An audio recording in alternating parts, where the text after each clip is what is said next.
Net Wealth Investments Limited is licensed to provide general advice. Our podcasts are not tailored to any one financial situation and may contain views of our presenters which may not align with Net Wealth's. The guests' organisation and Net Wealth have an arrangement for their financial products to be available for investment through the Net Wealth platforms, and Net Wealth may receive fees from the guest. More information about Net Wealth can be found on our website, including our financial services guide and disclosure documents. Please seek professional advice before acting.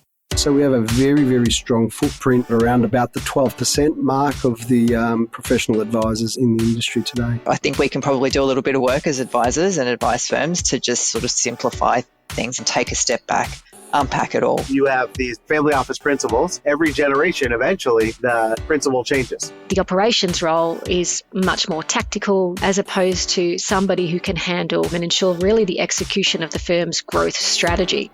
Hi, and welcome to Between Meetings with Matt Heine. In this podcast series, NetWealth's CEO and Managing Director chats to industry leaders and innovators with local and global expertise. They discuss the latest technologies, business models, and demographic changes, as well as leadership lessons and trends that are impacting financial services. We hope you enjoy their unique insights. Hi, and welcome to Between Meetings. I'm Matt Heine, and I'm delighted today to be chatting to Eliza De Pardo. Hi, Eliza. Hey, Matt. Great to be here. And great to meet you. We haven't actually had an opportunity to cross paths, so excited to have a chat today. Your career, I would suggest, is far from linear and looks like you've done some incredibly exciting things, starting with your time back at NAB before heading to the US. But before we sort of get into some of the work that you're doing today, I'd love to just to hear a bit about your experience and how you've ended up doing what you're doing. Well, it's been a pretty long road. I've kind of just grown up in this industry. And as you mentioned, spent a fair bit of time in the Australian market working, starting out as a young paraplanet many, many years ago, and over time moving into consulting, which I had the opportunity to do at MLC and the NAB Group many years ago, and found my way to the States in 2006 when I went to work with Mark DeBergen at the Moss Adams Business Consulting Group. And that's how my US consulting career kind of took off, if you like. And since then, I've co-founded a couple of firms and now consulting as under De Pardo Consulting, which I love. And we are really working primarily with large US wealth management firms and financial institutions in the US market, and occasionally with Australian businesses that come along the way. But it has been a little bit all over the place in terms of my locations. I'm now back in Australia, still consulting within the US market and both doing research and consulting in that space. So at the time, moving from the Australian market, which was, now that we look back on it, clearly very different in many ways, quite a basic industry compared to probably what you walked into in the US. How did you find that adjustment? So new place to live, new people to work with, and a completely different industry to be working within. Was that a big learning curve for you? It was a big learning curve, but there was also a lot of familiarity. So even though the industries are quite different, there is also a lot of course, similarity between it. Moving to the States was a big deal. That was the first time I'd relocated out of the country. I was very fortunate. I moved to Seattle, had a great team there at Moss Adams, and lots of people to help guide me and to teach me about the industry over there.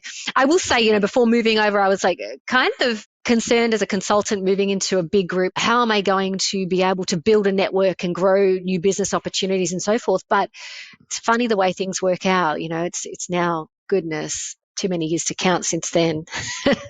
Now I effectively lead a business that only works in the US market and have to we build business constantly. So it's really reflecting back on it. Some of the things I was concerned about, I didn't really need to be too concerned about. I did have wonderful people around me to be able to coach me at the time, and always forever grateful for those people who were there to help me out.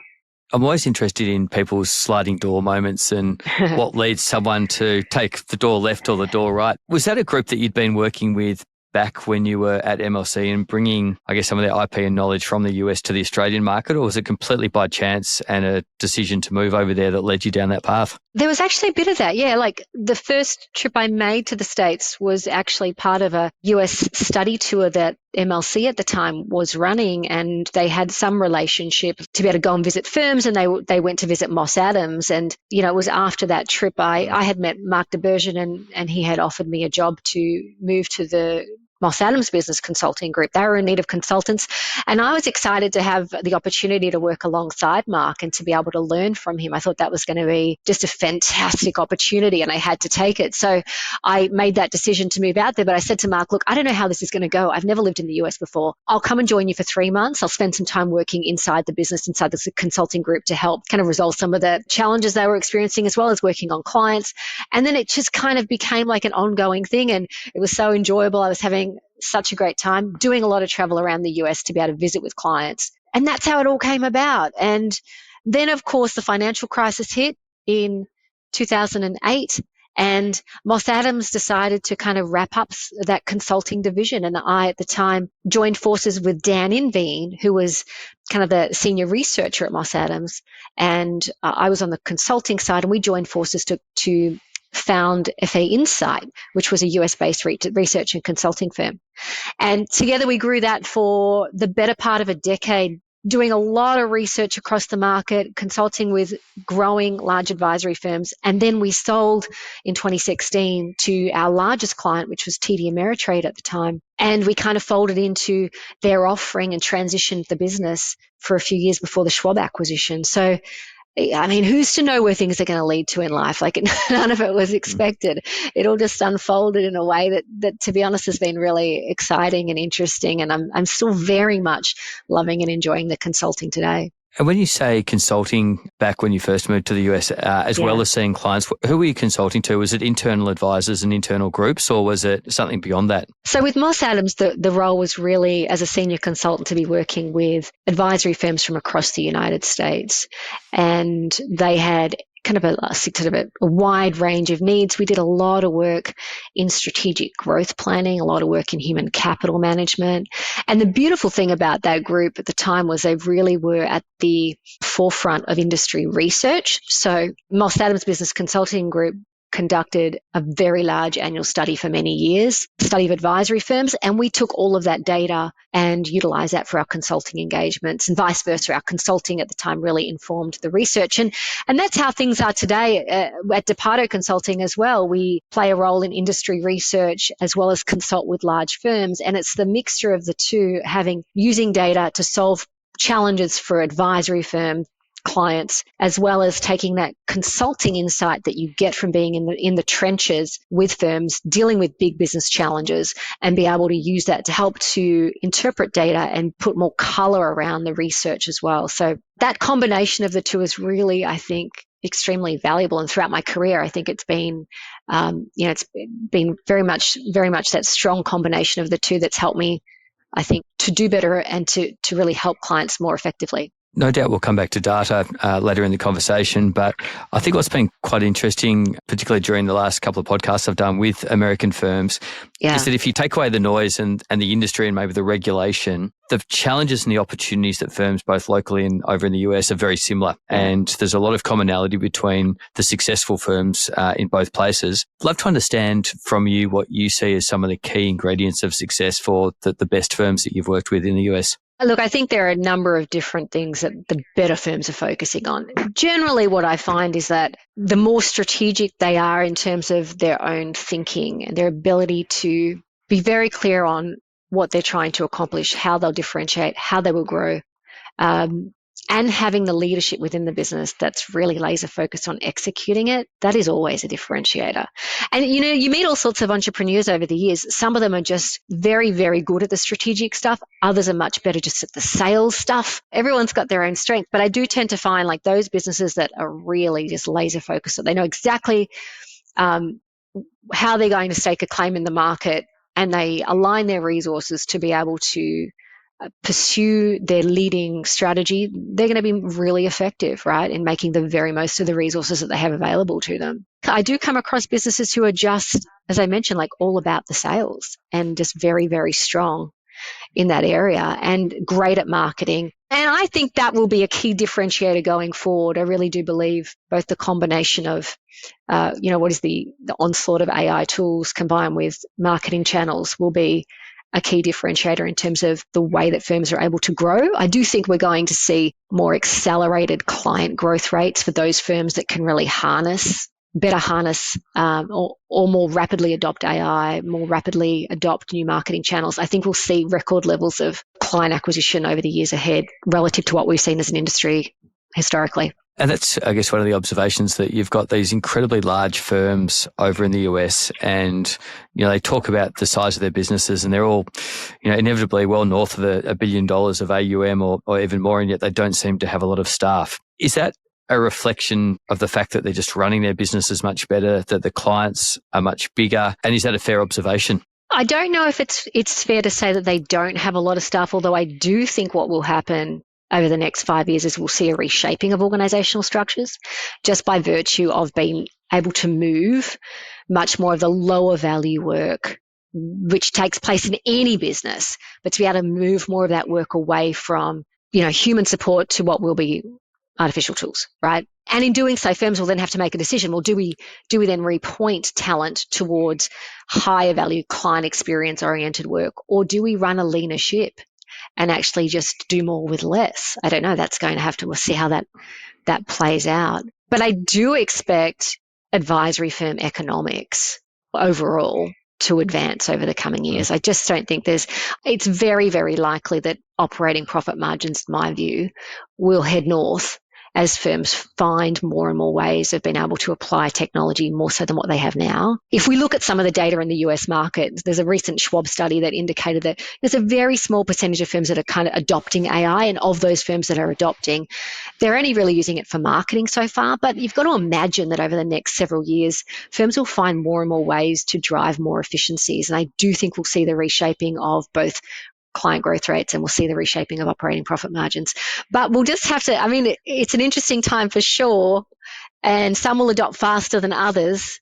And I think we'll see a new class of performance in terms of advisory firm performance over the next few years. What would be considered a good margin over in the US? Is it sort of 20% growth and 20 to 30% EBITDA margins, or what are the good firms tracking at? Well, when you look at operating profit margin, generally, every year in the benchmarking research, these numbers will bounce around, right? These are firms that are, like in the Australian market, in many cases, tied to asset-based pricing. Yes, they're going to experience the ups and the downs. The benchmarking data will change each year. Generally, what we'll see is operating profits that are sort of from, kind of like 18% as a median for all firms, maybe up to 25% as a median for all firms. But there are many firms who are doing much better than that and much worse than that. So if we look at what the best performing firms are doing in the market, and if we take a slice of sort of the largest firms who are also within that large category outperforming their peers, you might see operating profit up around 45%, for example, which is just outstanding. Anyone would be excited to have that kind of a result. But at the same time, when you're consulting, you're meeting firms that are not always shooting the lights out. So you'll come across firms that are struggling in terms of generating margins. That's not unusual either. But it does kind of paint a picture for what is possible when you look at sort of that sort of small sector of very strong performing businesses. Up at that in the mid 40s is just outstanding. In terms of client growth, that bounces around as well. And I think that number is going to move, in any research year, it's going to move from somewhere from 6.5% to 8.5% in new client growth. And I expect that those firms that are really laser focused on marketing and being able to utilize technology to support their marketing, that number has to be upwards of 10%. If you're laser focused on brand new client acquisition, there's no reason why firms shouldn't be above 10% client growth rates, if you like. I think the times are changing. It's going to be really interesting to see how these numbers play out in the benchmarking data over the coming years.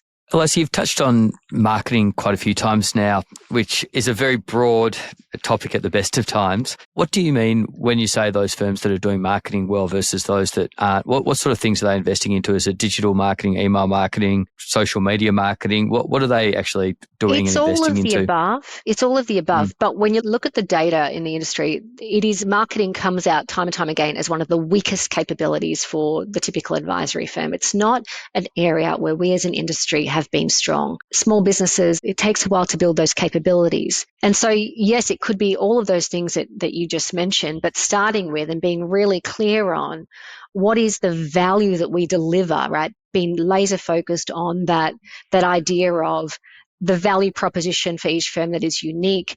How do we articulate that? How do we make sure that that feeds into all of our marketing collateral, whatever that might be? But if you think about like just the sheer volume of clients that any advisory firm serves, that is a database that most businesses don't think to market to. And in order to reach more prospects, that's a very basic consideration, but it's overlooked by most firms. In the US market, you have, in addition to that, firms who have very large 401k membership bases, and which is like the superannuation kind of an equivalent, and very few think to utilize that for marketing. And there are some pros and cons for doing that, but just as a sort of a general observation, these firms have got wonderful opportunities to be able to grow clients, but oftentimes they're not utilizing email marketing as the example. They're not utilizing socials to their advantage. And I think, again, those who are able to adapt and adopt more rapidly will see much stronger client growth rates. It's kind of there for the taking, if you like. Imagine a world where wealth technology is simplified. NetWealth is continually investing in new tools and platform features to optimize your staff productivity and to give you and your clients the best user experience. With our managed accounts functionality, bring new efficiency and scale to your investment operations. A world of technology awaits. Discover it at netwealth.com.au/woo. Eliza, we've talked a fair bit now about, I guess, your career and also the differences between the American market and what you're seeing back in Australia. But one of, I guess, my observations is just that every business at the moment, particularly given the demographics of the industry that we operate in, are really struggling to scale. And it could be because of staffing, it could have been technology, could be around value proposition, but scale is a real problem. And I can imagine in your role as a consultant, without a huge team, that must be something you're facing into as well. I know you've got some different initiatives, and I'd love to understand a little bit more about what you're working on or how you're thinking about scaling yourself. Sure. Yeah, it's a great question. Every business obviously faces into this. If we look at the US market when it comes to advisory firms, it's around 86% of all RIAs in the US market are under $500 million in assets, and 60% of those firms, 60% of RIAs are under $100 million in assets. And what it just kind of does is paint the picture for us of how very difficult it is for firms to really break through the growth barriers. This is not a unique challenge to our industry. It's just really interesting to look at that data and understand just how significant the numbers are in terms of those firms that are really challenged to break through that $500 million in asset barrier. In our own consulting work, and every professional services firm faces into this, is how do we try to find new avenues for growth, create scale, and of course, when you're highly dependent on very niche, unique expertise, it can become more and more difficult. In any event, one of the most significant initiatives that we've undertaken is to really build an online course. It's the first online course developed specifically for emerging advisory firms who are under $250 million in assets, who are looking to break through to the next level of growth, where shareholders and executives have strong aspirations for the future. And so we are launching Ignition from Practice to Powerhouse. That is our online course that launches on January 5th of next year. And we're really excited to be able to reach more firms and to be able to reach smaller firms who really typically can't generally afford to invest in consulting and have access to one-to-one consulting solutions to support them in growing a business. This is designed to help bridge that gap and to really be able to coach owners and executives through some of the big challenges that firms face in those very early stages of development. On a couple of those stats, which I hadn't heard before, I think my first observation is that maybe just the type of firms that we see coming through Australia, there's an impression that all the firms in the US are multi-billion-dollar firms and that there's not necessarily that sort of longer tail that you've just described. What are some of the, and I want to get back to your course in a moment, but what are some of the reasons that you find 500 mil is that barrier? It's not just an arbitrary number, and you often see firms. Is it people, process? What are the typical barriers to moving through that 500? Look, there are some pretty big developmental changes that have to take place at that stage of growth, and oftentimes it is the advancement of dedicated management and really deepening expertise in that space, which many firms overlook. There's sometimes a lack of appreciation of what it takes to get to the next level of growth. I like to say that, the capabilities that secured your present are not designed for your future. And there's nowhere that's more true than in business. And so firms oftentimes sort of fail to appreciate how expertise needs to deepen and evolve with the creation of scale. And oftentimes we see, firms just really stall out because they just don't have the expertise in that leadership function to be able to get them to the next level. The other thing that oftentimes has to happen at this stage, which doesn't always take place, is the evolution towards more efficient, more productive advice teams within the organizational structure. That is, firms kind of continue to operate more like silos where there is less consistency across the firm in the way that the advisors are operating, dragging on margins, dragging on productivity and so forth. And there are a number of other reasons, but there are a couple there that really do tend to lead in terms of the challenges at that size. Leadership's always a constant, I think, regardless of the size that you're at, whether that's 2 people or 100 people. But is it a big step, do you see, between 100 and 500 and then 500 to the next? Look, there are some linchpin positions in those early stages that firms have to get right. And, sort of at around between 3 million to 5 million, there has to be the addition of a very capable COO position, a COO hire. And a lot of firms try to make do with an operations manager through that period of time. And the key distinction there is, of course, one is the operations role is much more tactical, day-to-day problem solving, in the weeds, trying to figure out, for example, technology fixes, and deal with the minutiae of the day, as opposed to somebody who can handle much more strategic initiatives across the firm and ensure really the execution of the firm's growth strategy. That's a really big one. And given scale is also so people dependent, at what scale do you see or recommend that firms consider putting in HR professionals? With more scale, those roles will become more and more specialised. But in the early stages, for example, at around the $3 to $4 million mark, the COO is accountable for the human capital management function of the firm.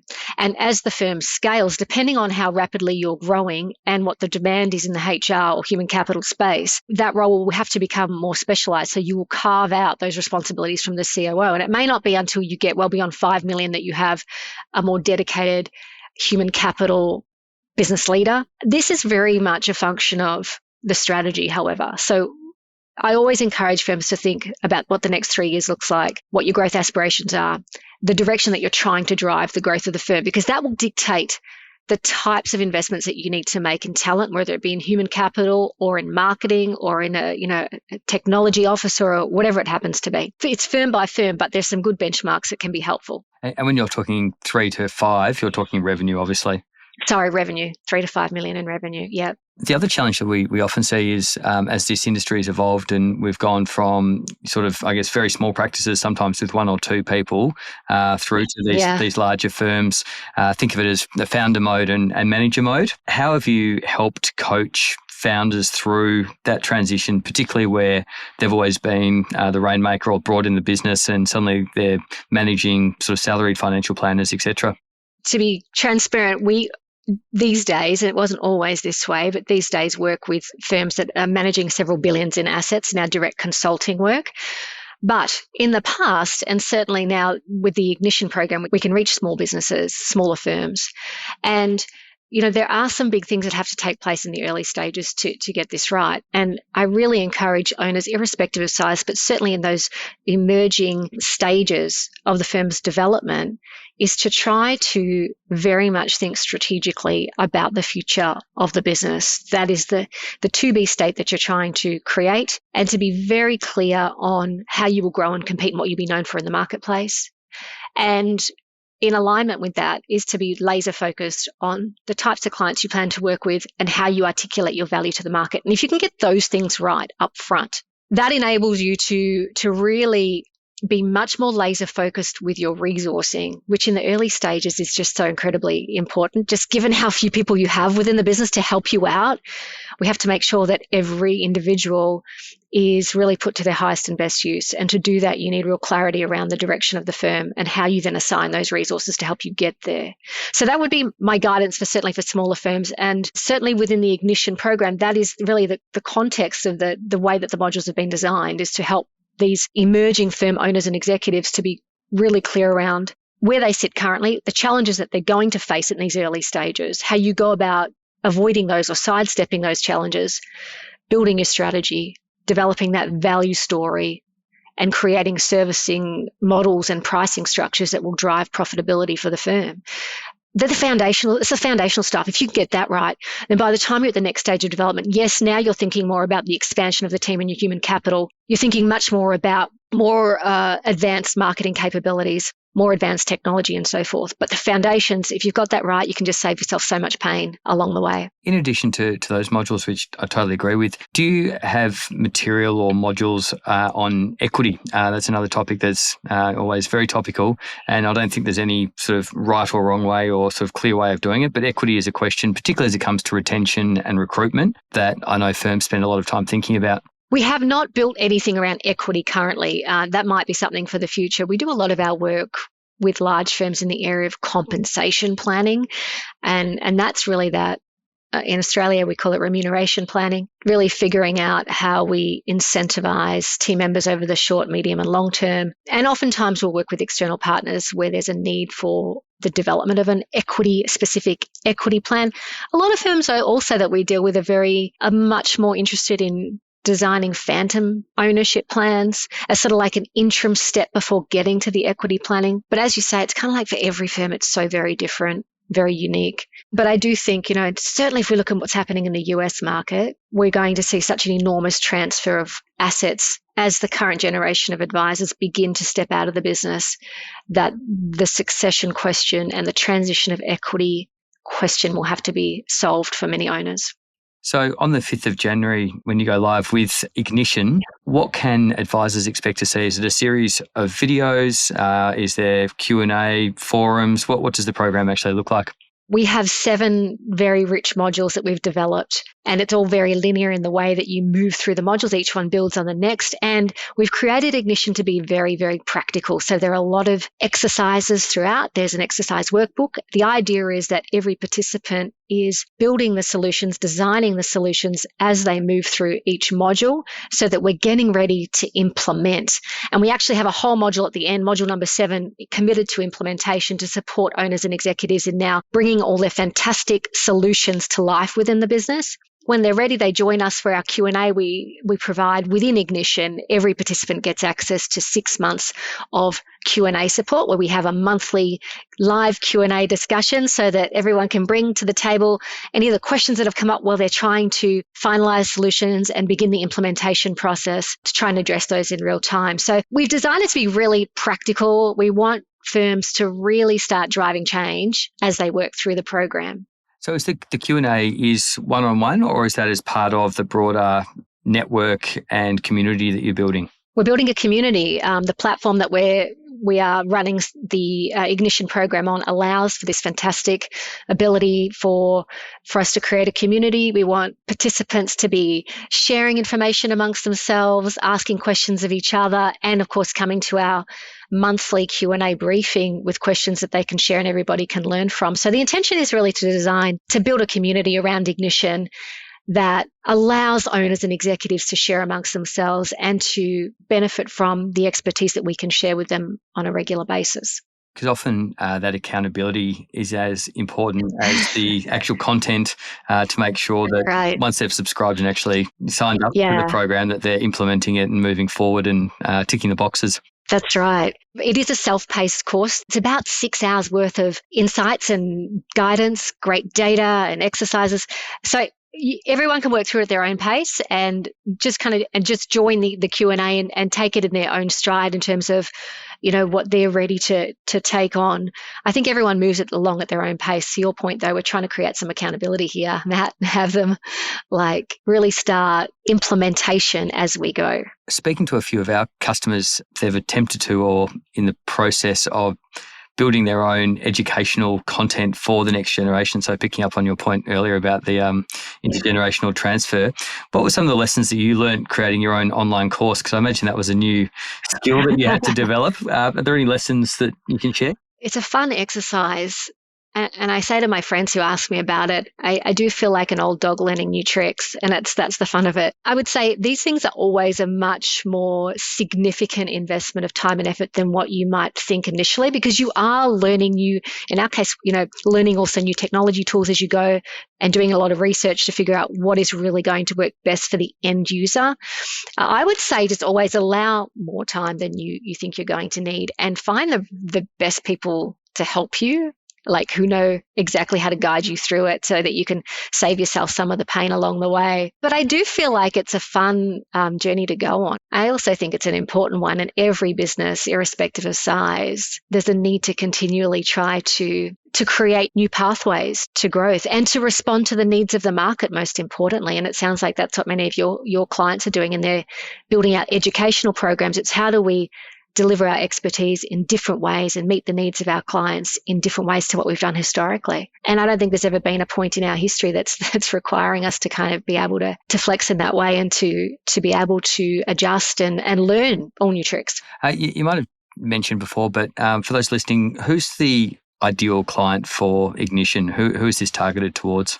This is for advisory firm owners and executives who are managing under $250 million in assets and who have strong aspirations to grow, really those who are wanting to break through to the next level and wanting to sidestep the known challenges and avoid the common plateau that takes place in those early stages. Obvious question, where can they find out more and how can they pre-enroll or enroll for the course? You can join the waitlist now at depardoconsulting.com. We have special pricing for the month of January for the introductory cohort for Ignition. And we will go live January 5th, and you can follow the links on the website to register for the course and to enroll from January 5th. And we'd love to have firms participate and to join us for the Q&A. I'm really excited about it. This is a real evolution for us in the way we're able to deliver consulting insights, and never before have we been able to, to share so much with so many firms. So we're excited for that. So I've thoroughly enjoyed this conversation, and that was just a taste of, no doubt, what people will be able to learn through your 6-hour course. I highly recommend you check it out, get on the waiting list, and really look forward to seeing its success and how it grows throughout the course of 26. Thank you, Matt. Thanks for your time. It's been wonderful to talk to you. Appreciate your time. Thanks. Thanks for listening to this episode of Between Meetings. For more episodes and to subscribe to our series, visit the NetWealth website, iTunes, Spotify, or your favourite listening service. And if you want to contact me or engage or discuss any of the topics raised, please find me on LinkedIn or Twitter or send me a private message. We hope you can tune into the next episode.